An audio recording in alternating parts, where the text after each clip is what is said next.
Hey, what's going on YouTube? Welcome to Garnett-Tools. Today, we're going to perform a little Ratchet rebuild.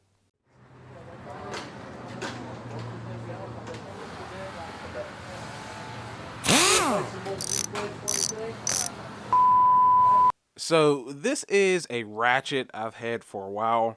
It broke, so we're going to open her up and fix it. It's one of those older Ratchets, and the way it broke is the gear. It broke a tooth on the gear. And the rebuild kit was only like 18 bucks, I believe, right off Amazon.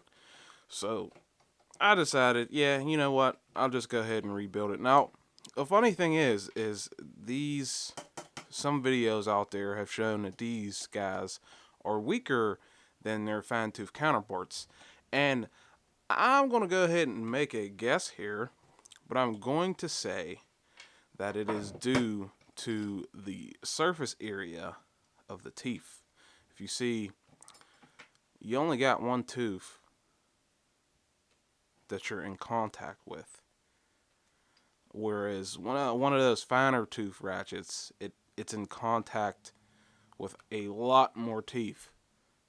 Sometimes, the lowest I've seen is like 5, I think, but the highest I've seen is like 17, I believe, in the newer Mac ratchets.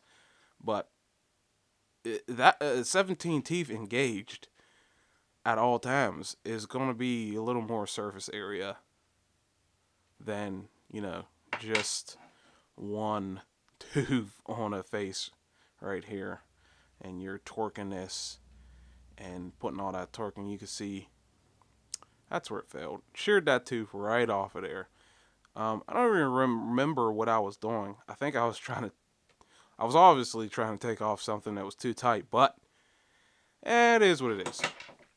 But this ratchet is let's see if we can get it in focus here. The Proto, wow, 5450 BL. BL stands for black, of course, but made in America. I like it, so I'll rebuild it and continue to use it. But here you got all the parts, and I'm not going to approach this switch. It's fine. It's still fine. It has no problem. So I'll save that for later if it does become a problem. But the kit here is the J5449 RK Ratchet Repair Kit. And let's open this up. So I haven't seen this before. You guys have.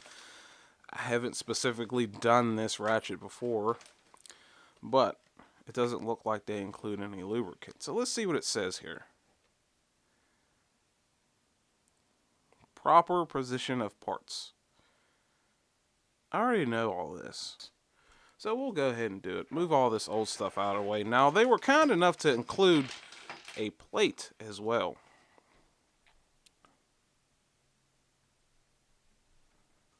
So you get a new plate. You also, new gear, of course, new screws, and yeah, it's still in a bag. 2 springs. 2 springs. See if I can separate these out. Yeah, they were kind enough to put them inside each other too. 2 springs. So you got two dogs. You get a new selector. You get 2 new screws, and they have included some Loctite on them, but I don't believe we'll need that. So this is really easy. Older ratchets like this. You put that down. These dogs have a raised portion that fit right into the body of the ratchet. So you put those down like so, and you take your spring, you put it behind it, facing like this, and that's pretty much all that. I mean, I guess the screw here will hold that in place, really. keep it from flying out of there. But that's really about as simple as it gets for one of these ratchets. It's really, really simple. The only hard part is replacing that selector, which is why I'm not doing it. I don't want to do that. Mine works. And there you have it. That's how it should look at this point. Take your brand new gear. Blam. You're done. And except you're not. So I actually have to lubricate this. I'm going to use Seal Glide because I don't have anything else right now. And they didn't include any lubricant in the pack. So I'm just going to put a little bit on my finger. And yeah, that's about all I'm going to do. And then blam. Get you in focus. And then put the plate back on. And that's a rebuilt Ratchet. Yep. Take your screws.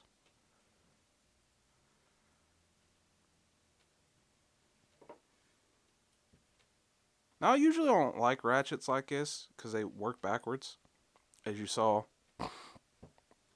Not necessarily backwards. Some people might be used to a ratchet like this, but I'm not. Alright, so what I mean by that is when you switch this way, you are loosening. Now, on most of the ratchets I have, which, here we are, that's tightening. As you can see, the direction that is in. I dislike these type of ratchets, usually for that reason. But that's going to be tightening, if you can tell there. And when you switch it the other way, it's loosening. And all of my ratchets work like that until you get one like this where it's backwards. So just because of the way it works, you take your little paw that's in there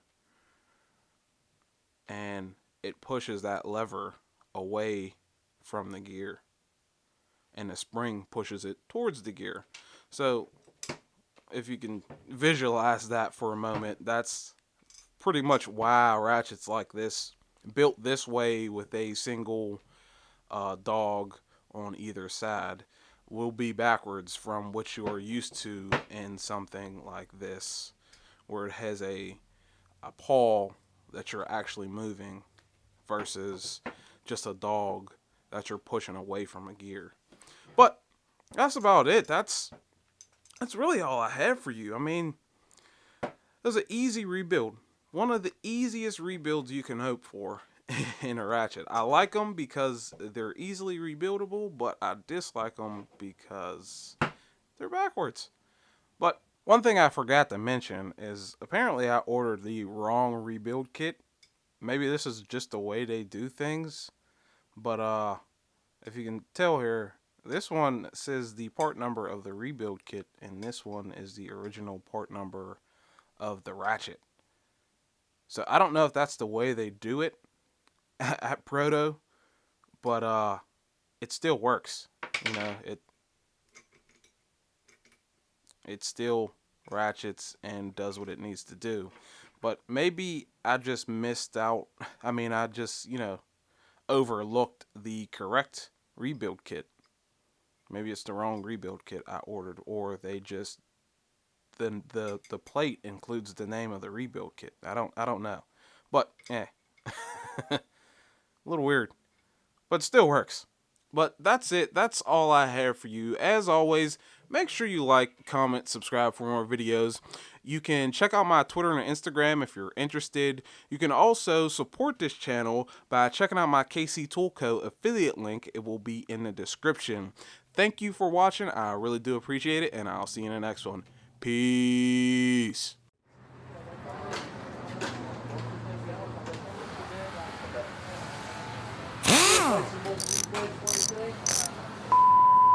If you're still here, consider checking out my other reviews of quality hand tools.